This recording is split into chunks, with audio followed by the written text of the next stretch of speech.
ነብዩ ሰለላሁ ዐለይሂ ወሰለም በመውሊድ ቀን ይመጣሉ እያለ ነው። መውሊድ ላይ ነብያችን አይቀሩም ይመጣሉ ማለት ነው። ግን ነብያችንን ለማግኘት አንድ ቀን ውስጥ የተመለከትናቸው ሁለት የመኪና አደጋዎች አደጋ ዛሬ ማለትም እሁድ ቦሌ ወሎ ሰፈር አካባቢ ያጋጠመ የመኪና አደጋ እስልምና ይጠፋል የሚልም ግለሰብ አለ። ክርስትናን አጠፋለሁ ነው ያለው። ከዓለም ላይ እስልምና እንደሚጠፋ መረጃ ማሳያችሁ። በቀጥታ ስርጭት የሰው አንገት ሲቆርጥ የነበረው ግለሰብ በቁጥጥር ስር ውሏል። በስተመጨረሻም ወንጀለኛው ተይዟል። የሰው ልጅ የሚያክል ያውም በሳውዲ አረቢያ እንደ እንስሳት አጋድመ ፈሳህ ከመብዛቱ የተነሳ ይሄንን ዱዓ ማድረግ አለባችሁ። ኡስታዝ ሰፈራችን አፈሳ በስቷል፣ የሆነ ዘዴ ንገረኝ። ይህችን ዚክር በላት። ፕሮቴስታንቶች መንገድ ላይ በጣም ከማስቸገራቸው የተነሳ እናትና አባቶቻችን ጥሩ የሆነ ምላሽ እየሰጡ لبثتم إلا قليلا لو أنكم كنتم تعلمون السلام عليكم ورحمة الله وبركاته يا الله عزنا ቸርነት ሰላም ፍቅር ጤና በያላችሁ በዳር በርሉ ቦላችሁም ላይ ሰኔ ዛሬም እንደተለመደው አነጋጋሪ አስተማሪ እጅግ በጣም ምርጥና አዳዲስ መረጃዎችን ይዤ ቀርብ ያለው እነዛ ቪዲዮችን እንመለከታለን። ለዚህ ዩቲዩብ ቻናል አዲስ ሆናችሁ ግን ሰብስክራይብ ያርጋችሁ የተሰቡኑ ነባሮችን ቻናል ቆሞቹ ሁላችንም ቪዲዮን በላይክ እንጀምራለን። ለእስላማችን ላይክ መስጠት የለም። ቀጥታ ወደ ዛሬ ቪዲዮ። የዛሬ ቪዲዮአችን ተጀመረ። የመጀመሪያ ቪዲዮአችን የሚሆነው በአንድ ቀን ውስጥ የተመለከትናቸው ሁለት የመኪና አደጋዎች ሰዎች። ይሄ የመኪና አደጋ ዛሬ ማለትም እሁድ ቦሌ ወሎ ሰፈር አካባቢ ያጋጠመ የመኪና አደጋ እና ታክሲው እንዴት እዚህ ጋር እንደገባ ከመን ጋር እንደተጋጨ ራሱ ኤክስፕሌን ማድረግ አይቻልም። ብቻ ግን ይመስላል አደጋው ከሌላ አንተን ጋር አይ ቲንክ ፖል ጋር ነው የተጋጨው። ብቻ ግን እንደምትመለከቱት በዛኛውም ሳይድ በዚህኛውም ሳይድ ተጋጭቷል። ቅድም ያሳያችሁ ሌላኛው ሳይድ ቦታው ከደንበል ወደ ወሎ ሰፈር የሚወስደው ቦሌ ማተሚያ አካባቢ ነው። እናም እዚህ ጋር እንደምትመለከቱት ትራሽ በና እናም ያጋጠመው ዛሬ ከሰዓት አካባቢ ነው። እናም እስካሁን ድረስ በግልጽ የተጎዳ ሰው አለ ወይ የሞተ ሰው አለ የሚለው ነገር በግልጽ አልታወቀም። ወጥቶ ከመቅረት ይሰውራችሁ። እጅግ በጣም አሳዛኝ የሆነ አደጋ በከተማችን አዲስ አበባ ተከስቷል። የስድስት ሰዎች ህይወት ማለፉንም በዚህ ሰዓት የአዲስ አበባ ከተማ ፖሊስ እያሳወቀ ይገኛል። ይህ ከጀርባዬ በምስሉ ላይ የምትመለከቱት መኪና እንግዲህ መነሻውን ከኮየ ፈቼ ወደ ጎሮ ያደረገ ሲሆን አደጋው የደረሰበት ቦታም እንግዲህ በቦሌ ክፍለ ከተማ ወረዳ 11 ልዩ ስሙ ቅድስት ኪዳነ ምሕረት ቤተክርስቲያን ተብሎ በሚጠራው አካባቢ ላይ ሲሆን በመጓዝ ላይ የነበረው የምትመለከቱት ሚኒባስም እንግዲህ ተሳፋሪዎችን ጭኖ በመሄድ ላይ ነበረ። ነገር ግን የኤስካቫተር መቆፈሪያው ማለት ነው በመውደቁ ምክንያት በሚኒባሱ ላይ የስድስት ሰዎች ህይወት ወዲያውኑ ሲያልፍ፣ በተጨማሪም ደግሞ በመኪና ውስጥ የነበሩ ሌሎች ተሳፋሪዎች ላይ ከባድ እንዲሁም ደግሞ ቀላል ጉዳት መድረሱ ነው እየተነገረ የሚገኘው። እጅግ በጣም አሳዛኝና ዘግናኝ የሆነ አደጋ ነው የተፈጠረው። ለሟች ወገኖቻችን ነፍስ ይማርልን፣ እንዲሁም ደግሞ በጉዳት ላይ ላሉ ወገኖቻችን ጨርሶ እንዲምራቸው መልካም ምኞቴ ነው። እንዳያችሁት እንግዲህ በአንድ ቀን የሁሉ ሰው ሞቷል ማለት ነው። በጣም የሚያሳዝን ነገር ነው። ኢና ሊላሂ ወኢና ኢለይሂ ራጂዑን። እንደምታውቁት ሀገራችን ውስጥ የመኪና አደጋ ከቀን ወደ ቀን እየበሰበት ያለበት ሁኔታ ነው ያለው። እንግዲህ ሰዎች በሰላም ወጥተው የገቡ አይደለም። በሰላም ወጥቶ መግባት ትልቅ እድል ነው። አላህ Subhanahu Wa Ta'ala ይጠብቀን እያልኩኝ ይህን መረጃ እንግዲህ ብዙዎችን የሚያሳዝን ነው። አላህ Subhanahu Wa Ta'ala በእኛ ላይ አያድርሰው። የሞቱት ሙስሊሞች ካሉበትም አላህ ጀነት ያርጋቸው። የ12ኛ ክፍል ውጤት ወጥቷል። ሰበር ተማሪዎች ውጤታቸውን የሚያዩበት ቀን ይፋ ተደርጓል።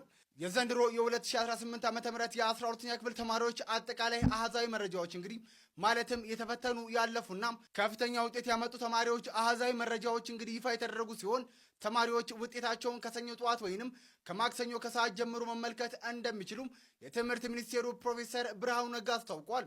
ታዲያ ተማሪዎች ውጤታቸውን ከተመለከቱ በኋላም በውጤታቸው ላይ ቅሬታ የሚኖራቸው ከሆነ ከ5 እስከ 6 ቀናት ውስጥ ቅሬታቸውን ማቅረብ እንደሚችሉም ተነግሯል። እንግዲህ 12ኛ ክፍል ውጤት መውጣቱን አስመልክቶ እንደምታውቁት 12ኛ ክፍል ሰሞኑን እንግዲህ ፈተና ሲጀመር በኒቃብ ምክንያት እንግዲህ አንድ ፈተና ያመለጣቸው ተማሪዎች ነበሩ። የነዚህ ተማሪዎች ጉዳይ ምን ሆኖ ይሁን ብዙዎቻችን ስናስብ የነበረ ነገር ነው። ስለዚህ ጉዳይ ምንም አይነት መረጃ ትምህርት ሚኒስቴርም ሆነ ያገኘሁት መረጃ የለም። ለማንኛውም በየአመቱ እንግዲህ ብዙ ሙስሊም ተማሪዎች በኒቃብ በሂጃብ ምክንያት ትልቅ መስተጓጎል እየደረሰባቸው እየተበደሉ ያሉበት ሁኔታ አለ። በየዩኒቨርሲቲው ማለት ነው ትልቅ ጭቆና እንደሚደርስባቸው ሁላችንም የምናውቀው እውነታ ነው። ይህ ነገር ለቀጣዩ አመት ሊስተካከል ይገባል። የትምህርት ሚኒስቴር አለበለዚያ ወርዶ በስነ ስርዓቱ የሚሰራ የትምህርት ሚኒስቴር ሊሾም ይገባል። እንደምታውቁት እንግዲህ አሁንም ድረስ አክሱም ላይ ሙስሊም ሴት ተማሪዎች ሂጃባችሁን ካላወለቃችሁ አትማሩም እየተባሉ ይገኛሉ። ሰላት ተከልክሏል።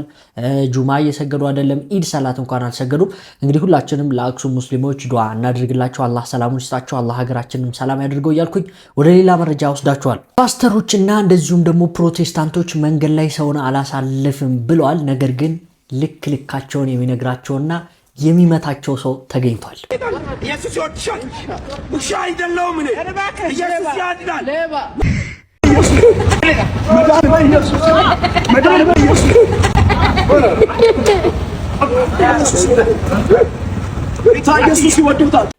እንደተመለከታችሁት እንግዲህ ያው እናታችን ጥሩ አድርጋ መልስ ሰጥታለች። አባታችን ጥሩ አድርጎ አስገብቶለታል።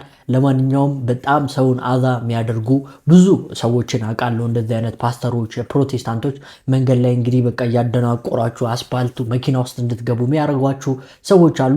ለማንኛውም እነዚህ ሰዎች በምን አይነት መልኩ መስተካከልና ትክክለኛ እምነታቸውን እንዲሰብኩ ብቻ መደረግ ያለበት ሁኔታ ቢኖርም ነገር ግን መንግስት የፈቀደው ሌላ፣ እነሱ የሚያደርጉት ሌላ። እነሱ ሰውን ማስጨነቅ፣ ሰውን እንግዲህ በግድ ያንን እምነት ካልተቀበልክ ማለት እንግዲህ ወንድ ልጅ በግድ ካላመለክ እያሉ እንግዲህ የሚያስቸግሩበት ሁኔታ አለ። አጠገባችሁ ጋር መጥተው ጆሮአችሁ ላይ ምናምን በቃ ማይሆን ነገር ነው የሚያደርጉት። ነገር ግን ብዙ ሰዎች እምነታቸውን አደባባይ ላይ በስነ ስርዓት በአግባቡ እንግዲህ ማይክ ይዘው እየሰበኩ ያሉበት ሁኔታ አለ። ሙስሊሞችም እንደዛ እያደረጉ ነው ያሉት። በአግባቡ መሆን አለበት ሁሉም ነገርና ያለበለዚያ በዚህ መልኩ ነው እንግዲህ ዋጋ የሚሰጣቸው። እንዴት አገኛችሁት ግን ሁለቱም ቪዲዮዎች? ዶክተር አብይ አህመድ ስለ ሴቶች ጥቃት የተመለከተ ያወራውን ነገር እናያለን። ሴቶች እኮ አሁን በወንድ የተደፈሩት የኛ ወታደሮች ግን በሳንጃ ተደፍረዋል። ክስሽ ምን እንደሆነ አልገባኝም፣ ግን ሴት በሚመለከት ምንም ብዥታ የለብኝም። እኔ አንቺ እንዳልሽው አስቤ አላቅም። እናት ናት እህት ናት ብዬ አላቅም። ኢንስቲትዩሽን ቅድም እንዳነሳሁልሽ ነው። ስናት ኢዚ ሴት ላይ እየሞከር ነው ፖለቲካሊ ፋይናንሻል ከሆነ ኢሹስ ኢኮኖሚካል ኢምፓወርመንት ከሆነ ግን ያው እንደምታውቁት አሜሪካ ላይም የለም አውሮፓም የለም። ኢኮኖሚካሊ ኢምፓወርድ የሆነች ሴት ዓለም ላይ የለችም። አሜሪካ ያለው በሚዲያ የመናገር መብት ያላት ሴት ናት እንጂ በጓዳዋ ኢኮኖሚካል ኢምፓወርመንት ገና ስንት ስራ ይጠበቅባቸዋል። አሜሪካ ውስጥ እኮ ሴት ፕሬዝዳንት መሆን አይችልም። ሆኖ ያውቃል እንዴ? አይነገርም እንጂ ሆኖ ያውቅም። ገና ነው። ዶክተር አብይ አህመድ ያወራውን ወሬ አስመልክቶ ሴቶችን ይጠላል፣ የሴቶችን ይንቃል አይነት ነገር ተብሏል። ይህ እንግዲህ ንግግሩ ሴቶችን የመናቅ ነው ወይ የሚለውን ነገር እንዴት ታዩታላችሁ እናንተ? እንደምታውቁት ሀገራችን ውስጥ በጣም ብዙ ሴቶች እየተደፈሩ ነው ያሉት፣ እየተገደሉ ነው ያሉት። ያንን ነገር እንደ ማንኛውም ግለሰብ እንደ አንድ ሙስሊም ደግሞ በይበልጥ እንቃወመዋለን። ይህ ነገር እንግዲህ መስተካከል መቻል አለበት። አፈሳን አስመልክቶ እንግዲህ ያው ብዙ ወጣቶች በየቦታው እየታፈሱ እንዳሉ ታውቃላችሁ። ይህንን አስመልክቶ ማድረግ ያለብን ዱዓ ተብሎ የተሰራ ቪዲዮ አለ። ኡስታዝ ሰፈራችን አፈሳ በስቷል፣ የሆነ ዘዴ ንገረኝ። ይህችን ዚክር በላት፣ በአላህ ፈቃድ ማንም አይነካህም። ቢስሚላህ ተወከልቱ ዐለላህ ወላ ሐውለ ወላ ቁወተ ኢላ ቢላህ። ይህችን ዚክር በላት፣ ቢስሚላህ ተወከልቱ ዐለላህ ወላ ሐውለ ወላ ቁወተ ኢላ ቢላህ። የዚህ ሰፈር አለቃ አድርገንሃል። ማንም ሰው ከረበሸ ንገረን። እሺ።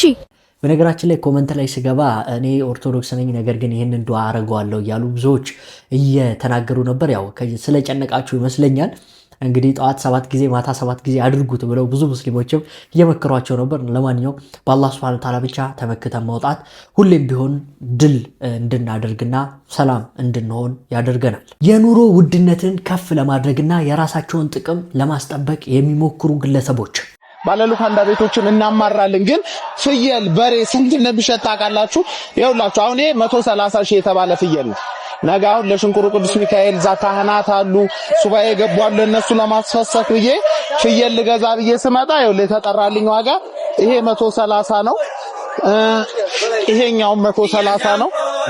130 ነው። 100 አልፏል። ፍየል 100 ሺህ አልፏል። የተመለከታችሁት እንግዲህ የፍየል ዋጋ 130 ሺህ ብር ደርሷል እያለ ነው የሚገኘው። በየትኛውም ዓለም ላይ 130 ሺህ ብር እኔ እንጃ። በኢትዮጵያ ውስጥ 130 ሺህ ብር ፍየል በምንም ተአምር አይገባም። ያ ግልጽ ነገር ነው። በሬ እንኳን 130 ሺህ ብር ውድ በሚባልበት ሰዓት ፍየል 130 ሺህ ብር ነው እያለ ያለው ግለሰብ በነገራችን ላይ ስጋ በማስተዋወቅና እንደዚሁም ደግሞ የስጋ ቤቶች አምባሳደር በመሆን የሚታወቅ ሰው ነው። ይህ ግለሰብ እንግዲህ ለራሱ ጥቅም ሲል የኢትዮጵያን ሕዝብ ኑሮ ውድነት በማስወደድ ላይ ይገኛል። እንደምታውቁት ስጋ በጣም ቅንጡ ሰው የሆነ ጥሩ ደረጃ የደረሰ ሰው አሪፍ ገቢ ያለው ሰው እንጂ ኢትዮጵያውያን የሚያገኙት ምግብ አይደለም። እንደምታውቁት እንደፈለጉ የሚበሉት ምግብ አይደለም። ይህንን ምግብ እንግዲህ ጣሪያ ለማስነካት የራሱን ጥቅም ለማስጠበቅ በሚዲያ እንደዚህ አይነት ፕሮፓጋንዳዎችን የሚነዙ በጣም ብዙ ሰዎች አሉ። ለማንኛውም እንግዲህ ሁሌም ቢሆን ስናስብ ለሁሉም ሰው ማስፈር መቻል አለብን። ለሌላውም ሰው ለራሳችን ጥቅም ብቻ መሆን የለበትም። ይህ ግለሰብ ለህግ ይቅረብ እያሉ በጣም ብዙ ሰዎች እንግዲህ ዘመቻ ከፍተውበታል። እናንተ እንዴት ታዩታላችሁ? አንድን ያልሆነ ነገር ከፍ አድርጎ በመስቀል የራሱን ጥቅም ለማስከበር የራሱን ጥቅም ለማግኘት የሚሞክር ሰው ትክክል ነው ብላችሁ ታስባላችሁ? በእርግጥ ሙስሊሞች የኑሮ ውድነት ሊያሳስበን አይገባም። አላህ Subhanahu Wa Ta'ala እናንተ ከሰገዳችሁ እኔን ከተገዛችሁኝ 5 ወቅት ሰላታችሁን በስነ ስርዓት ከጠበቃችሁ እኔ ለሱ ዋስትና ሰጣችኋለሁ ብሎናልና ማለት ነው። በቅርቡ እንግዲህ ኢትዮጵያውያንን ያሳዘነው ጉዳይን ታስታውሱታላችሁ። ላይቭ ላይ የታረደው ልጅ እንግዲህ ያረዱት ሰዎች ለህግ ቀርበዋል። ፖሊስን በቁጥጥር ስር አውሏቸዋል እየተባለ ይገኛል። በቀጥታ ስርጭት የሰው አንገት ሲቆርጡ የነበሩ እነዚህንና የመሳሰሉት ግለሰቦች በዚህ መንገድ ለህግ እየቀረቡ ይገኛሉ።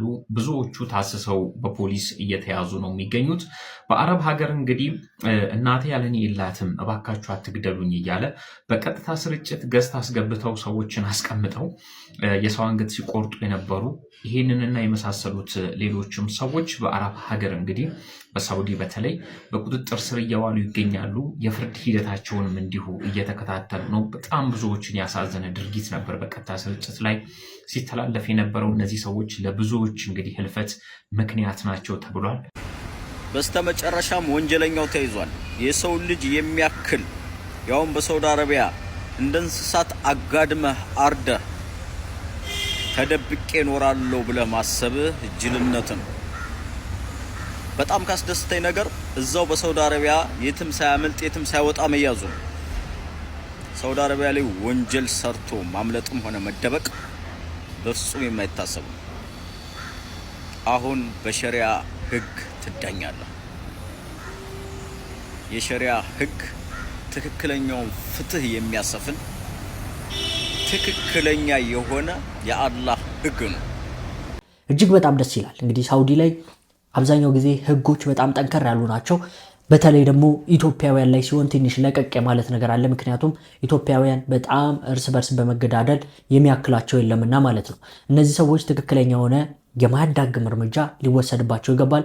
እጅግ በጣም ብዙ ኢትዮጵያውያንን ያሳዘነ ከኢትዮጵያውያን ማይጠበቅ ሀገራችን ውስጥ አልፎ እንግዲህ የሰው ሀገርም ሄደን ያደረግነው ግፍ ብዙዎችን ያሰቀጠጠ ያሳዘነ ነበር። አባትና እናቱም እንግዲህ ይህንን ጉዳይ ሲመለከቱ በጣም አዝነው ተከፍተው ነበረ።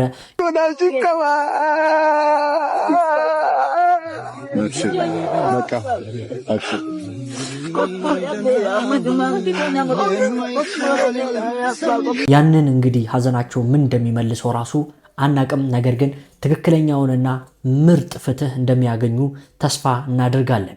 ሁለተኛ ሚስትን በተመለከተ የምናየው ቪዲዮ ይሆናል። እንደምታውቋት አንዲት ሴት ሁለተኛ ሆና ቲክቶክ ላይ እንግዲህ የምትታወቅ ሴት አግብታ ነበር። አንደኛ ሚስት እንግዲህ በእግሯ ከባሏ ጋር ስትሄድ ይታያል። በዚህም ምክንያት እንግዲህ ይቺ ሴት ላይ ትልቅ የሆነ ተቃውሞ ይደርስባታል። ማለት ለመጀመሪያ ሚስቱ መኪና ሳይገዛ ለሁለተኛ ሚስቱ ግን መኪና ገዛ። አድናንና የመጀመሪያ ሚስቱ ማለት ነው ታክሲ ሲጠቀሙ በመታየታቸው ምክንያት መቅደሳውን በጣም እስከ አባራ ድረስ እየተረገጠች ነው። ማለት ለመጀመሪያ ሚስቱ መኪና ሳይገዛ ለሁለተኛ ሚስቱ ግን መኪና ገዛ የሚል በጣም ሁላችንም አሁን ዛሬ በተለይ በጣም እየተነጋገርንበት ያለ ነገር ነውና ጫፍ ይዛችሁ ስለምታወሩ እኔ ከመቅዲ ከሳት ፎሎወራ ስለሆንኩኝ ከሰማሁት ልንገራችሁ። አንደኛ ነገር የበፊት ሚስቱ የቤት እመቤት ነች፣ የመጀመሪያ ሚስቱ ማለት ነው የቤት እመቤት ነች።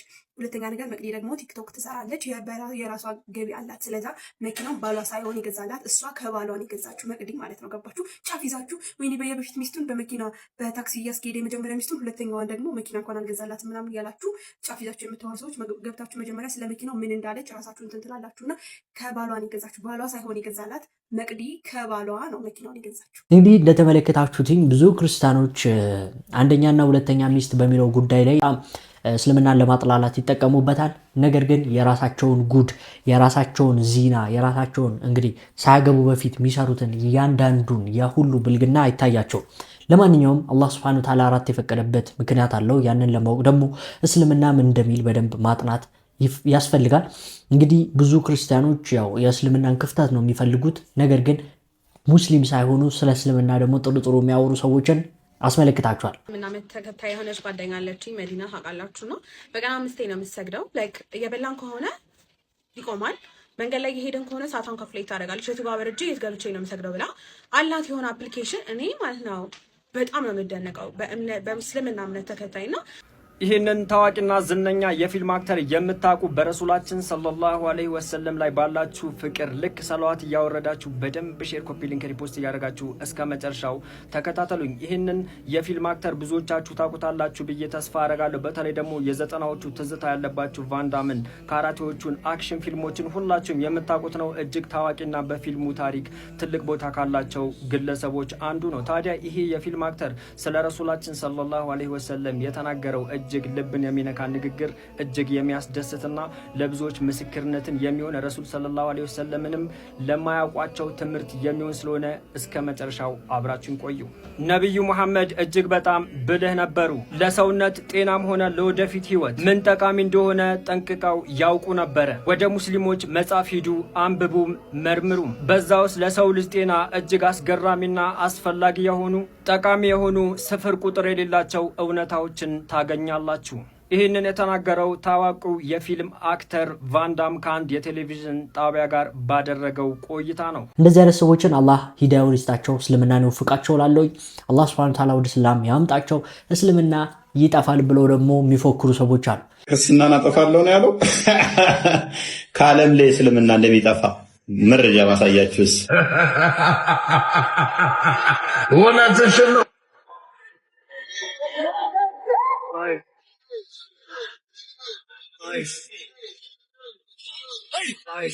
እንግዲህ አሁን ላይ ሳይንቲስቶች ጥናቶች እንደሚያሳዩት ከሆነ እስልምና በዓለም ላይ ምድርን ሊቆጣጠር የሚችል እምነት እንደሆነ ነው። ብዙ ታዋቂ ሰዎችም በመጨረሻ እስልምናን ይቀበላሉ። በጣም በብዛት እንግዲህ እስልምናን የሚቀበሉ ሰዎች እየጨመረ ይገኛል።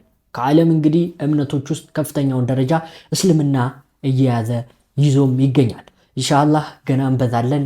አላሁ አክበር። አሁን የምንሄደው ወደ ሞሊድ ጉዳይ ነው። ሞሊድን አስመልክቶ እልህ ውስጥ መጋባት የለብንም። ሞሊድ ላይ ነብዩ ሰለላሁ ዐለይሂ ወሰለም ይመጣሉ አንዱ እያለ ይገኛል። ሞሊድ ላይ ነብያችን አይቀሩም፣ ይመጣሉ ማለት ነው።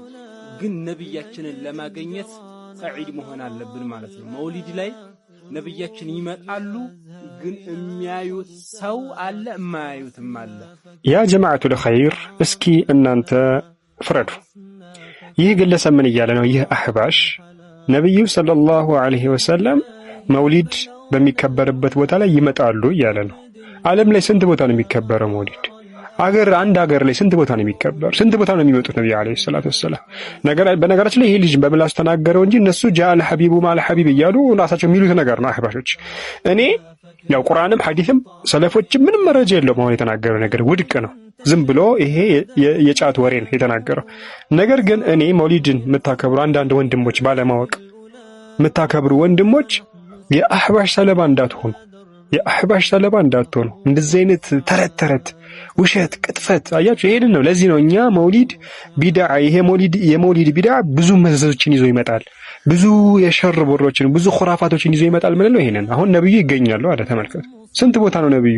ሁለተኛ ከየት ተገኘ ሐዲስ እንደዚህ የሚል ሐዲስ ያለ ቁርአን አለ እንደዚህ የሚል የለም። ሱብሃንአላህ። እና ጥንቃቄ አድርጉ። ይህ መውሊድ ቢድዓ ነው፣ የታወቀ ነው። ሐታ መውሊድን የፈቀዱት ራሳቸው ያስቀመጡት ነው ኪታባቸው ላይ። መሊኩል ሙዘፈር የተባለ አንድ ግለሰብ የፈጠረው ነገር እንደሆነ ማለት ነውና ጥንቃቄ አድርጉ። ሱሐቦችን መከተል፣ ነብዩ አለይሂ ሰላቱ ሰላምን መከተል ግልጽ ነው አይደለ? አው ኢተቢዑ ወላ ተብተዲዑ ፈቀድ ኩፊቱም ነው የተባለው አይደለ? ስለዚህ ነብዩን መከተል ነው ያለብን። ግልጽ ነው አይደለም? هذا والله اعلم። እስልምና ውስጥ እልህ የሚባል ነገር ፈጽሞ ቦታ የለውም። ዒባዳ በእልህ አይሰራም። መውሊድ በመጣ ቁጥር በተከበረው በአላህ ቤት ውስጥ መደረግ የሌለባቸውን ነገራቶች በእልህ በብሽሽቅ እየተደረጉ አሁን ደግሞ ሌላ ሌቭል ላይ ከፍ ብለዋል። መውሊድ በመጣ ቁጥር በመውሊድ ጉዳይ ላይ የሚያወሩት አላዋቂዎች ናቸው። ከዑለማዎች ጋር እውቀት ካላቸው ከእውቀት ባለቤቶች ጋር ቀርበው ለመወያየት ዝግጁ አልሆኑም። መውሊድን በእልህ ሱና ማድረግ አይቻልም። በእልህም ደግሞ መውሊድ አክባሪዎችን መውሊድ ቢድዓ ነው ብሎ ማሳመን አይቻልም በመሳደብ። الله سبحانه وتعالى يقول وما كان صلاتهم عند البيت إلا مكاء وتصديا እነዚህ የመካ ሙሽሪኮች ማለት ነው በካዕባ ዙሪያ አምልኮታቸው ሌላ አይደለም ጭብጨባና ጭፈራ ቢሆን እንጂ ይላል። ሀከዘ በዘመናችን እዚህ ጋር እንደምናየው ማለት ነው። ይህ ኢስላማዊ አይደለም። መስጂድ ላይ መጨፈር መዝለል ኢስላማዊ አይደለም፣ የሙሽሪኮች ተግባር ነው። በነገራችን ላይ መውሊድን ስንቃወም በመውሊድ ክብረ በዓል ላይ የሚሰሩ ስራዎች ብቻ ሳይሆኑ መውሊድ በዋነኛነት ኢስላማዊ አይደለም። ይህንን ቪዲዮ መውሊድ የምትቃወሙ እህት ወንድሞች ቢያንስ 10 ጊዜ ኮፒ ሊንክ አድርጉት። መውሊድ ኢስላማዊ አይደለም፣ የነሷራ ሱና ነው። የነሷራ ሱና ነው። አንደኛ። ሲቀጥል መውሊድን አታክብሩ ብለን እኛ ሁሌ በየዓመቱ የምንቃወማችሁ ኢንካር የምናደርገው ለእናንተ እልህ ብለን አይደለም። በነገራችን ላይ ነቢያችን ሰለላሁ ዐለይሂ ወሰለም መን ረአ ሙንከረን ሚንኩም ፈልዩገይር ቢየዲህ ፈኢን ለም የስተጢዕ ፈቢሊሳኒህ፣ አንድን መጥፎ ነገር ያየ ሰው ማለት ነው ከቻለ በእጁ ያስቁም። ኢትዮጵያ በሸሪዓ ብትተዳደር ይህንን ነገር በእጅ ማስቆም ግዴታችን ነው። ካልሆነ ደግሞ ፈኢን ለም የስተጢዕ ፈቢሊሳኒህ፣ ካልቻለ ደግሞ በንግግር ማለት ነው ይህንን ነገር ይቃወም ብለዋል ነቢያችን ሰለላሁ ዐለይሂ ወሰለም። ለዚህም ነው እኛ እናንተን እየተቃወምን ያለን ማለት ነው እንጂ ከእናንተ ጋር እልህ ተጋብተን አይደለም። በዚህም መስላሃው ምንድነው ከተባለ በየዓመቱ መውሊድ ቢድዓ መሆኑን እያወቁ በርካታ እህት ወንድሞች ከዚህ ነገር ይወጣሉ ማለት ነው። የነቢ ውዴታ በመጨፈር በመዝለል ነው እንደሚገለጸው። የሶላት ቦታ ለረቡል ዓለሚን ስጁድ ተደፍቶ ሰዎች የሚያለቅሱበትን ስፍራ መጨፈሪያ በማድረግ በጫት በማቁሸሽ ማን አደረገ? ይሄን ወዴት ነው እየሄደን ያለን? መስጂድ የተሰራው ለዚህ ነው። ኢማም ሻፊዒ ምን ወዳቸው ምናከብራቸው ምንከተላቸው ኢማማችን ይሄን አድርገዋል። አቡ ሐኒፋ አልኢማሙ አልአዕዘም ከማ ይቃል ይሄን አድርገዋል፣ አስተምረውናል። ሱሐቦች በዚህ መልኩ፣ ታቢዒዎች በዚህ መልኩ ውዴታ ገልጸዋል አይደለም። የጭፈራ ሱስ ያለበት ሰው ወንጀል ከመሆኑ ጋር አንድ ወንጀል ብቻ ይሆናል። ጭፈራ ቤት ሄዶ ሱሱን ይወጣ። የረቡል ዓለሚንን ቤት ስጁድ ሩኩዕ የሚደረግበት የኢዕቲካፍ ቁጭ የምንልበት መስጂድ ጭፈራ ቤት ሲሆን በጣም ያሳዝን። በነቢ ውዴታ ስም በሶላዋት ስም ዘፈን ሲዘፈን ያሳዝን። ሶላት አለ ነቢ እኮ ዒባዳ ነው። ጀነት የሚገባበት ወንጀል የሚራገፍበት አጅር የሚገኝበት ዒባዳ ነው። እንዴት ተብሎ ነው የተከበረውን ሶላት አለ ነቢ ከከበሮ ጋር ከሙዚቃ መሳሪያ ጋር ከተቃኘ ከሀገራችን ከሚባለው የዘፈን ቅኝት በማይወጣ አቀራረብ እንዴት ነው የነቢ ሶላዋት በዚህ መልክ የሚረክሰው? አመት ተጠብቆ የሚደረግ የነቢዩ የሚከበር በዓል የለም። ሐቂቃ አልይ አንድ የተናገሩት ንግግር ልጠቁማችሁ። ለው ካነ ዲን ቢሆን ኖሮ ቢራእይ በራእይ በሰው አስተሳሰብ ቢሆን ኖሮ ለካነ አስፈሉል ሁፍ የሚባለው አንድ ሰው ውዱ አድርጎ ጫማው ላይ ካልሱ ላይ የሚያብሰው ታውቁታላችሁ። በራእይ ቢሆን ኖሮ መታበስ የነበረበት ከስር ነበር እንጂ ከላይ አልነበረም። ከስር ነው ቆሻሻ ያለው። ነገር ግን ዲን በራእይ አይደለም፣ በአላህ በመልእክተኛው ትእዛዝ የሚመጣ ስለሆነ ያንን ነው የምንከተለው። በራሴ በፍላጎት የማደርገው ነገር አለ። ነብዩን መወድ ከሆነ ነብዩን ማፈቅር ከሆነ ሱናቸውን ሐይ ላድርግ፣ ልከተላቸው፣ ልውደዳቸው፣ በሳቸው ሐያት ልኑር፣ ያዘዙትን ልታዘዝ፣ የከለከሉትን ልከልከል። እኛ እንደ ኢስላም የሞቱበትንም ቀን ሐዘን ውስጥ ነን፣ እንደ ሐዘን አናሳልፍም። አልታዘዝንም፣ ቀደምቶቹ አላደረጉትም። እንደዚህም ደግሞ የተወለዱበት ቀን ብለን ደግሞ ድግሱን ደግሰንም የምናደርገው ነገር የለም። ለምን? ቀደምቶቹ አቡበከር አላደረጉትም፣ ዑመርም ዑስማንም ሌሎችም አላደረጉትም። ይህ ነገር የተከሰተው በ362 አካባቢ ነው። ነብዩ ከሞቱ ከ362 ዓመት በኋላ ነበረ የተጀመረው። ስለዚህም ይህን ማድረግ የለብንም ነው። አነስ ማን ነው? ኢማሙ ማሊክ ረሕመቱላህ ዐለይሂ ምን ይላሉ? መን ኢብተዳአ ፊል ኢስላሚ ቢድዓተን የራሃ ሐሰነተን፣ በእስልምና ላይ አዲስ ነገር አምጥቶ መልካም ነገር ነው ብሎ የሚመለከት ካለ ፈቀድ ዘዐመ አነ ሙሐመድን ሰለላሁ ዐለይሂ ወሰለም ኻነ ሪሳላ፣ ሙሐመድ የአላህ መልእክተኛ መልእክቱን አበላሽተዋል፣ ደብቋል፣ ዋሽተዋል እያለ ነው። ለምን? አላህ በቁርአን ላይ አልየውመ ዛሬ አክመልቱ ለኩም ዲናችሁን ሞልቼዋለሁ፣ ወአትመምቱ ለኩም ዛሬ ዲናችሁ ሞልቻለሁ፣ ወአትመምቱ አለይኩም ኒዕመቲ ጸጋዬንም በእናንተ ፈጽሜያለሁ አሟልቻለሁ፣ ወረዲቱ ለኩም ልእስላም ዲና ከሃይማኖት በኩል እስልምናን ወድጄላችኋለሁ ብሎ አላህ የተናገረው ዲኑ ሙሉ መሆኑን ነቢዩ ሊሞቱ 81 ቀን ሲቀር የውሙ አረፋ ተራራ ላይ ሆነው የወረደች የቁርአን አንቀጽ ናት። ከዛ ምን አሉ? ፈማ ለም የኩን የውመኢዝን ዲነን፣ ያን ቀን ዲን ያልሆነ በነቢዩ ዘመን ዲን ያልሆነ ነገር ፈላ የኩኑ ልየውመ ዲነን ዛሬ ዲን ሊሆን አይችልም። ወኢዛ ቁሪየ አልቁርአን فاستمعوا له وأنصتوا لعلكم ترحمون اليوم أكملت لكم دينكم وأتممت عليكم نعمتي ورضيت لكم الإسلام دينا مولد ላይ እልህ መጋባት አስፈላጊ አይደለም። ሞሊድ እንደምታውቁት በቅርቡ እንግዲህ ያው ረቢ 12 ላይ ነው የሚያከብሩት። ነብዩ ሰለላሁ ዐለይሂ ወሰለም የተወለዱበት ቀን ሳይሆን የሞቱበት ቀን እንደሆነ ኡስታዞቻችን ያስረዳሉ። ረቢዑል አወል 12ኛ ላይ ነብዩ የሞቱበት ቀን ነው። ይሄን እርግጥ ነው ሁሉም ዑለማዎች የተስማሙበት። ረቢዑል አወል 12 ላይ ነብዩ የሞቱበት ነው። የሐዘን ቀን እኮ ነው። እንደው ብንይዘው ሐዘን ነው የሚሰማን። ልብ የሚያደማ ቀን እኮ ነው የነብዩ ሞት ምድርና ጨለማ። ነገር ግን ትምህርታቸው ተአምር ያሳዩት ቁርአኑ ሙዕጂዛ ኢላ የውሚል ቂያማ ግን የሚቀጥል ነው። ለዚህ ነው አሊ ረዲየላሁ ዐንሁ አንድ ነገር ተናገሩ። ለው ካነ ዲኑ ቢራእይ ዲን በራእይ ቢሆን ኖሮ በሰው በፍላጎት ቢሆን ኖሮ ለካነ አስፈሉል ኹፊ አውላ ቢልመስሒ ሚን አዕላሁ። ኹፍ አለ አይደለ ጫማ ላይ ካልሲ ላይ የምናበሰው ከስር ይታበስል ነበረ በራእይ ቢሆን። ለምን ቆሻሻ ያለው ከስር ነው። ነገር ግን በራእይ አይደለም። በማን አስተምሮ ነው? በነብዩ ሰለላሁ ዐለይሂ ወሰለም አስተምሮ ነው። ነብዩ ሰለላሁ ዐለይሂ ወሰለም ያበሱት ከላይ ነውና ከላይ ነው አሉ። ኢማሙ ማሊክ ረህመቱላሂ ዐለይሂ ምን ይላሉ? አንድ ነገር ላይ መን ኢብተዳ ፊል ኢስላም ቢድዓተን በእስልምና ላይ አዲስ ፈጠራ ያመጣ የራሃ ሐሰነተን እቻ አዲስ ፈጠራ ምርጥ ናት ትክክል ናት ካለ ፈቀድ ዘዐመ አነ ሙሐመደን ሰለላሁ ዐለይሂ ወሰለም ኻነ ሪሳላ። ምን እያለ ነው አሉ? ሙሐመድ ዐለይሂ ሰላቱ ወሰላም መልእክቱን ደብቋል፣ ክዷል፣ አበላሽቷል እያለ ነው።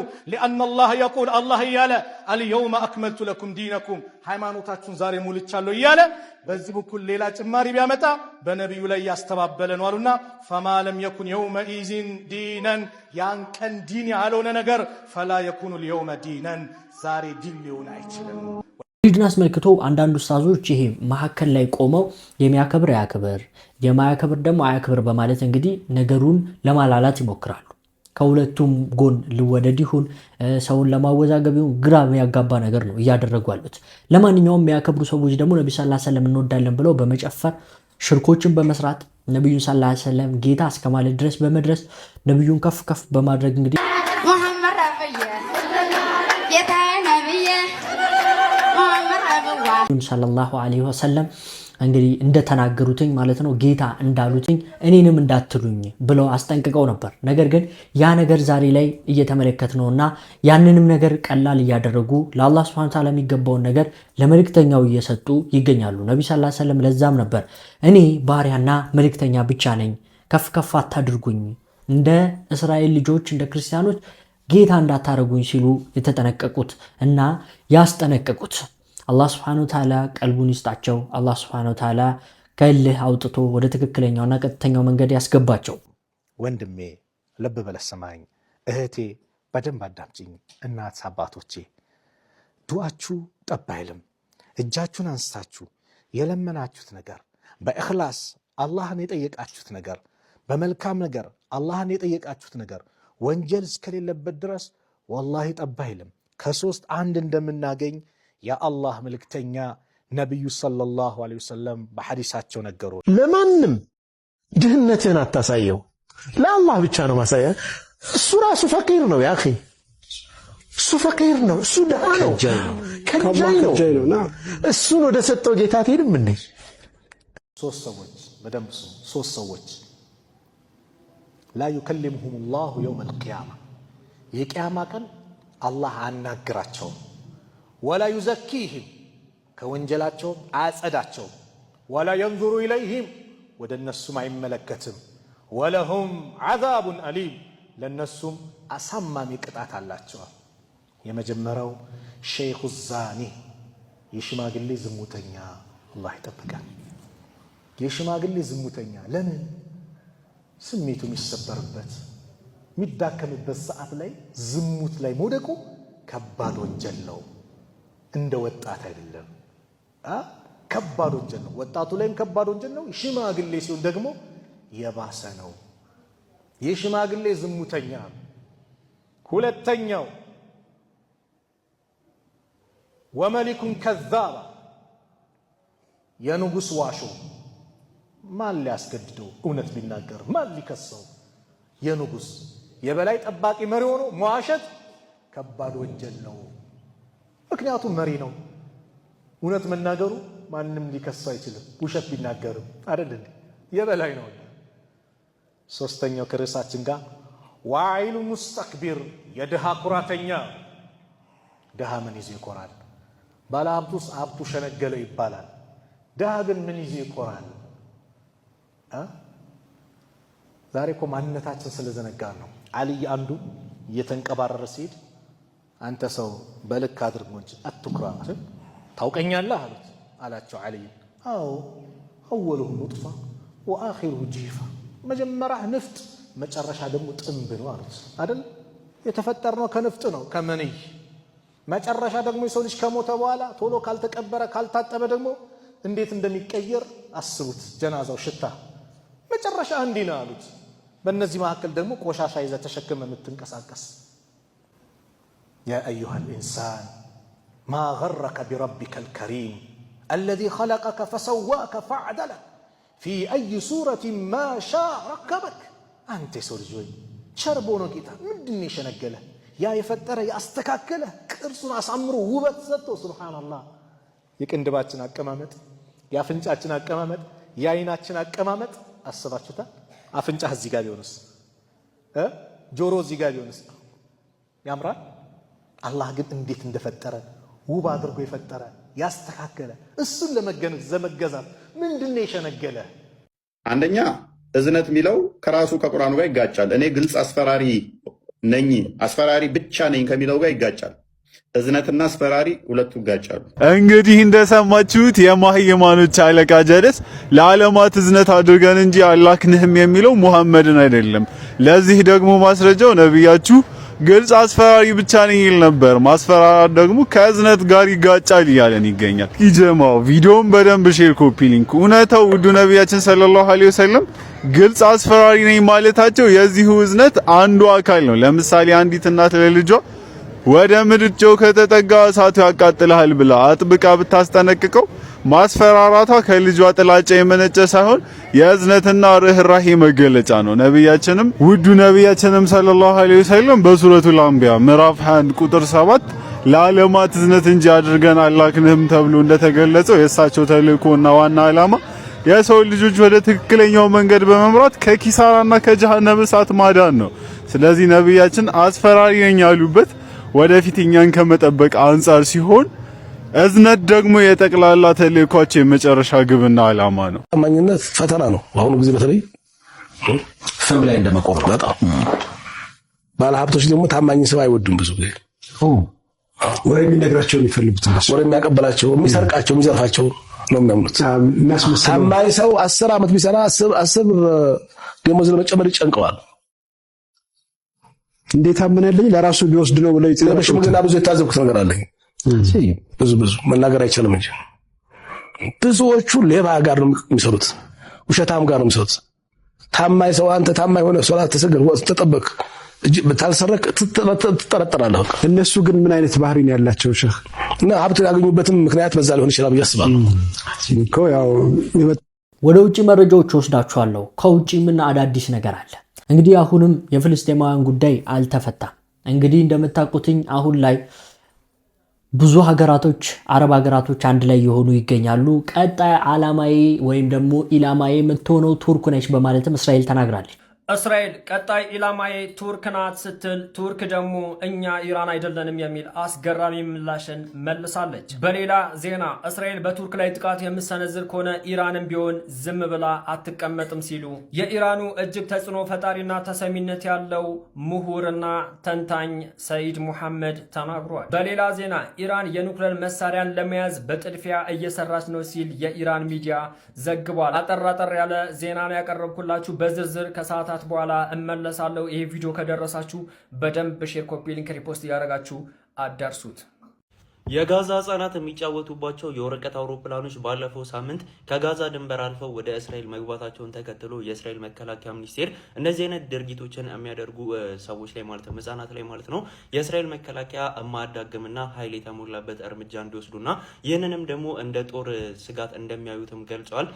ካይት ማለትም የወረቀት አውሮፕላኖቹ ህጻናቶቹ የሚጫወቱባቸው ወደ እስራኤል ግዛት ከገቡ በኋላ እዚህ ጋር እንደምትመለከቷቸው ናቸው። ካይት ለማታውቁ ሰዎች ፎቶም ካገኙት አስገባላችኋለሁ። ከወረቀት የሚሰራና ህፃናቶች የሆነ በንፋስ አየር ላይ የሚያበሩት ነው። ድንገት አንዳንዴ አምልጧቸው ወደ የማይፈልጉት አቅጣጫ ይሄዳልና እነዛ ህፃናት የሚጫወቱበት ካይት አውሮፕላን ማለት ነው፣ የወረቀት አውሮፕላን መጫወቻው ማለት ነው፣ ወደ እስራኤል ግዛት መግባቱን ተከትሎ የእስራኤል መከላከያ ሚኒስቴር እንደዚህ አይነት ድርጊቶችን የሚያደርጉ ህፃናት ላይ እርምጃ እንዲወሰድባቸው ቀጥተኛ የተባለ ትዕዛዝን አስተላልፈዋል።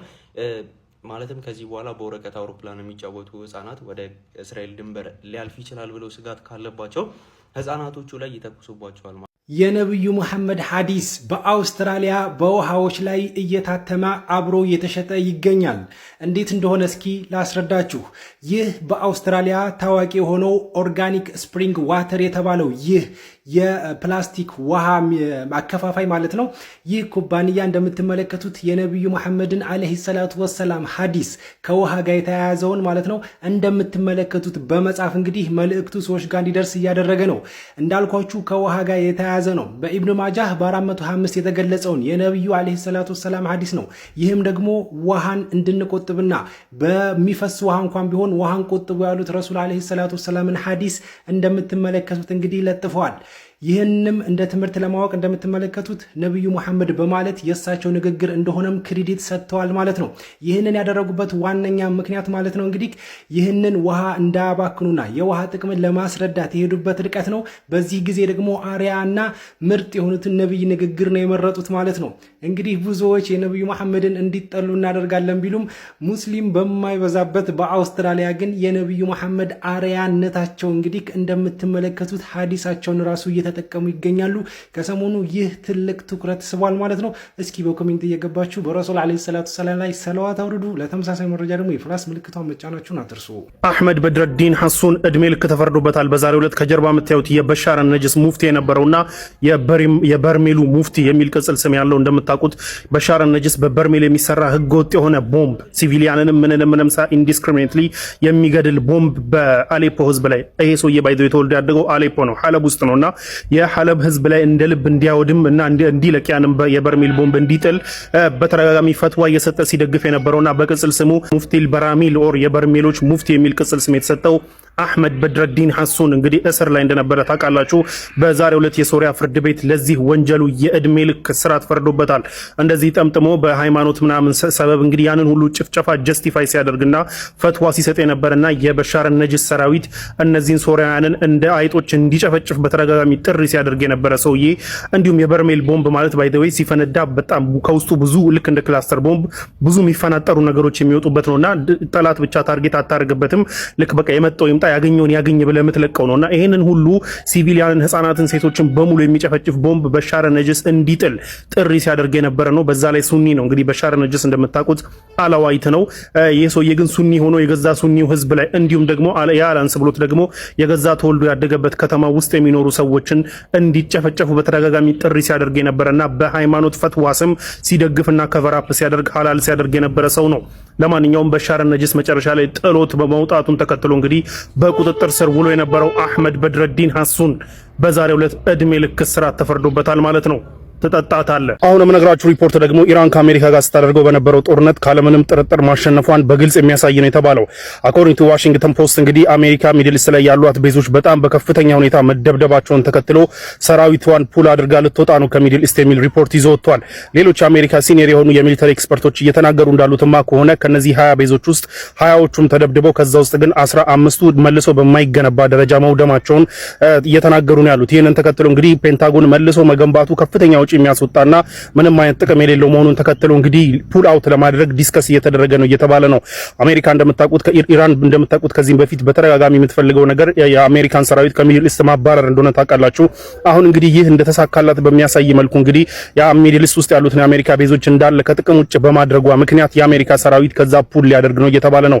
እንደምታውቁት በእነዚህ 20 ቤዞች ውስጥ ስቴሽን ያደረጉና እነዚህ 20 ቤዞች ሲደበደቡ ወደ 18 የሰራዊት አባላት ሲሞቱ ከ774 በላይ ደግሞ መቁሰላቸው እንግዲህ ፔንታጎን ማመኑን ታውቃላችሁ። በየጊዜው ቁጥሩን አፕዴት ቢያደርገውም ይህ ማለት እንግዲህ ከባድ ጉዳት እየደረሰ እንደነበረ በግልጽ የሚያሳይ ነበር። አሁን ደግሞ በወጡ ሪፖርቶች 15ቱ መልሰው በማይገነባ ደረጃ ነው የወደሙት ነው የተባለው።